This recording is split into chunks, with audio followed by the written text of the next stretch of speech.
જ્યારે જ્યારે પણ વિદેશ પ્રવાસની વાત આવે ને ત્યારે ઘણા બધાના મનમાં પ્રશ્ન ઉદ્ભવે કે પાસપોર્ટ અને વિઝા આખરે હોય છે શું? શું બંને એક જ છે? અને જો એક નથી તો બંને વચ્ચેનો ડિફરન્સ શું છે? જો તમને પણ નથી ખબર તો આજનો વિડીયો તમે પૂરો જોઈ લેજો, તમને બધી જ માહિતી મળી જશે. Hello, ladies and gentlemen. This is your captain speaking. We'll be landing in the airport in just a few minutes.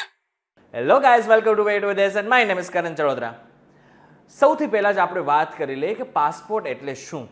જે લોકોને નથી ખબર એ લોકોને જણાવી દઉં કે પાસપોર્ટ એક પ્રકારનું ઓળખપત્ર છે.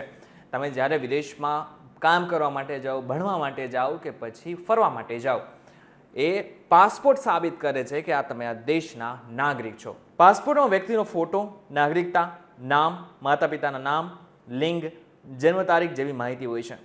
જો તમે એક દેશમાંથી બીજા દેશમાં જઈ રહ્યા છો તો તમારા પાસપોર્ટ સાથે અન્ય દસ્તાવેજો સાથે રાખવું ફરજિયાત બની જાય છે. વિદેશ જતા પહેલા પાસપોર્ટ માટે અરજી કરવી પડતી હોય છે અને પાસપોર્ટ માટે પણ ઘણા બધા ડોક્યુમેન્ટ જોતા હોય છે. આ ડોક્યુમેન્ટ ચેક કરીને જ તમારા પાસપોર્ટ મંજૂર થતા હોય છે.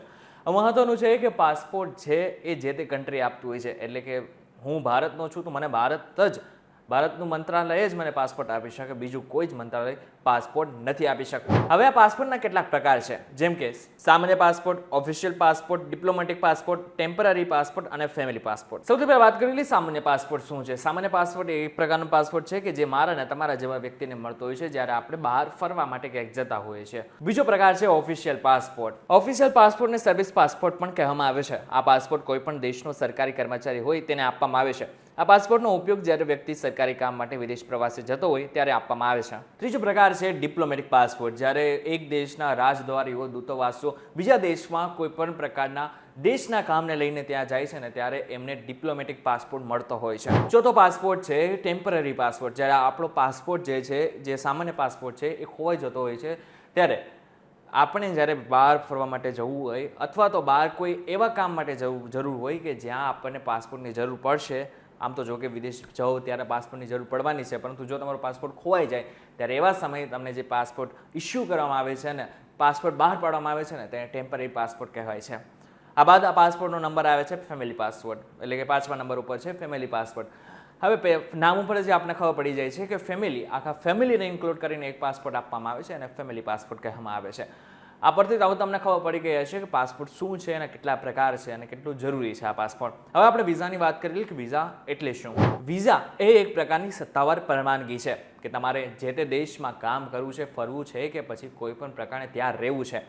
હવે જે વિઝા છે ને એ જે તે કન્ટ્રી આપે છે. એટલે કે ફોર એક્ઝામ્પલ મારે અમેરિકા જઈને કામ કરવું છે ને તો મને વિઝા અમેરિકા જ આપી શકે, ભારત નહીં.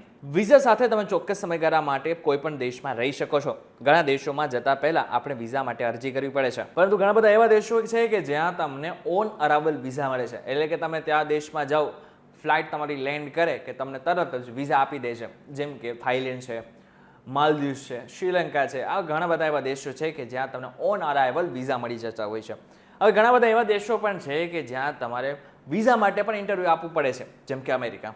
હવે તમને ખબર પડી ગઈ હશે કે આ વિઝા એટલે શું. ત્યારે હવે વિઝાના કેટલાક પ્રકાર છે જે તમારે જાણવા જરૂરી છે, જેમ કે tourist visa, transit visa, business visa અને સ્ટુડન્ટ વિઝા. સૌથી પહેલા વાત કરી લઈએ ટુરિસ્ટ વિઝા. આમ તો જો કે ના ઉપરથી જ કદાચ તમને ખબર પડી ગઈ કે તમારે કોઈ બીજા દેશમાં ફરવા માટે જવું હોય ને ત્યારે ટુરિસ્ટ વિઝા માટે અપ્લાય કરવું પડતું હોય છે.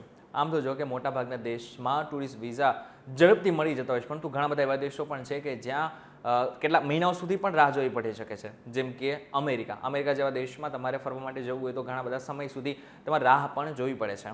બીજો એક પ્રકાર પણ છે વિઝાનો, એનું નામ છે ટ્રાન્ઝિટ વિઝા. હવે જ્યારે તમારે એક દેશમાંથી બીજા દેશમાં 4-5 દિવસ માટે કામકાજ માટે જ્યારે જવાનું થતું હોય ને ત્યારે એ વ્યક્તિને ટ્રાન્ઝિટ વિઝા મળતું હોય છે. ત્રીજો પ્રકાર છે બિઝનેસ વિઝા. હવે નામ ઉપરથી જ આપણને ખબર પડે છે કે કોઈ પણ એક વ્યક્તિને બીજા કોઈ દેશમાં ધંધો સ્થાપિત કરવો હોય અથવા તો ઓલરેડી ધંધો હોય અને એને આગળ વધારવા માંગતા હોય ત્યારે જે વિઝા આપવામાં આવતા હોય ત્યારે એને બિઝનેસ વિઝા કહેવામાં આવે છે. ઘણા બધા દેશમાં બિઝનેસ વિઝાને લઈને ઘણી બધી ફેસિલિટીઝ પણ આપવામાં આવતી હોય છે. અને આ બાદ સૌથી મહત્વનો વિઝા એટલે કે સ્ટુડન્ટ વિઝા. હવે આપણામાંથી ઘણા બધાના સગા સંબંધીઓ, ઘણા બધાના મિત્રો ઘણી બધી જગ્યાએ કામ કરતા હશે અને આની સાથે સાથે ભણતા પણ હશે. હવે જે લોકોને ભણીને ત્યાં રહેવું છે અથવા તો ભણીને ત્યાં કામ કરવું છે એ લોકો માટે સ્ટુડન્ટ વિઝા બહાર પાડવામાં આવતા હોય છે. ખાસ કરીને આપણા ગુજરાતીઓની વાત કરીએ તો ગુજરાતી ઘણા બધા લોકો હાલ કેનેડામાં સૌથી વધુ ભણતા હોય છે. અને એની બાદ ઓસ્ટ્રેલિયા અને અમેરિકા જેવા દેશોમાં પણ ભણે છે એ બધા લોકોને એ બધા જ વિદ્યાર્થીઓને સૌથી પહેલાં તો સ્ટુડન્ટ વિઝા માટે અપ્લાય કરવું પડતું હોય છે. ત્યારે હવે તમને ખબર પડી ગઈ છે વિઝા એટલે શું અને કેટલા પ્રકાર છે અને કેટલું મહત્વનું છે. હવે જો પાસપોર્ટ અને વિઝાને ટૂંકમાં તમને સમજાવી દઉં ને તો પાસપોર્ટ એક પ્રકારનું ઓળખપત્ર છે જે તમારો દેશ તમને આપે છે. જ્યારે વિઝા જે છે એ તમારે જે તે દેશમાં જવું છે ને એ એક પ્રકારની પરવાનગી આપે છે અને એ જે પરવાનગી છે ને એ જે તે દેશ આપવાનો હોય છે. ફોર એક્ઝામ્પલ મેં જેવી રીતના તમને કીધું કે મારે અમેરિકામાં જવું છે તો વિઝા મને અમેરિકા જ આપશે, બીજું કોઈ દેશ નહીં આપી શકે, મારો દેશ પણ નહીં. એટલા માટે જ પાસપોર્ટ મને મારા દેશ તરફથી મળશે પરંતુ વિઝા જે તે કન્ટ્રી તરફથી મળશે. ત્યારે તમને સમજાઈ ગયું હશે કે આ બે વચ્ચે શું ડિફરન્સ છે અને આ બંને કેટલા મહત્વના છે. ત્યારે આ બાબતને લઈને તમારું શું કહેવું છે અમને કમેન્ટ કરીને ચોક્કસથી કહેજો. વિડીયો થકી જો તમને કોઈ ઇન્ફોર્મેશન મળી હોય તો વિડીયોને લાઇક અને શેર જરૂરથી કરજો. તો આવા જ ઇન્ફોર્મેટિવ વિડીયોઝ માટે VTVGujarati.com સાથે જોડાયેલા રહેજો. અને હા, એક મહત્વની વાત, અમારી વોટ્સઅપ ચેનલ પણ છે કે જેમાં અમે તાજેતરના બધા જ અપડેટ આપતા રહેતા હોય છે. એટલા માટે જ જો તમારે અમારી વોટ્સઅપ ચેનલ સાથે જોડાવું હોય ને તો એની લિંક મેં ડિસ્ક્રિપ્શનમાં આપેલી છે, ત્યાંથી તમે ડાયરેક્ટ અમારી વોટ્સઅપ ચેનલ સાથે જોડાઈ શકો છો. આ સાથે જ અમારી એક એપ્લિકેશન પણ છે જેનું નામ છે VTVGujarati.com, જે તમે પ્લે સ્ટોરમાંથી ડાયરેક્ટ ડાઉનલોડ પણ કરી શકો છો. ફરી મળીશું એક નવા વિડીયો સાથે, એક નવા કોન્સેપ્ટ સાથે. ત્યાં સુધી મને રજા આપો. નમસ્કાર.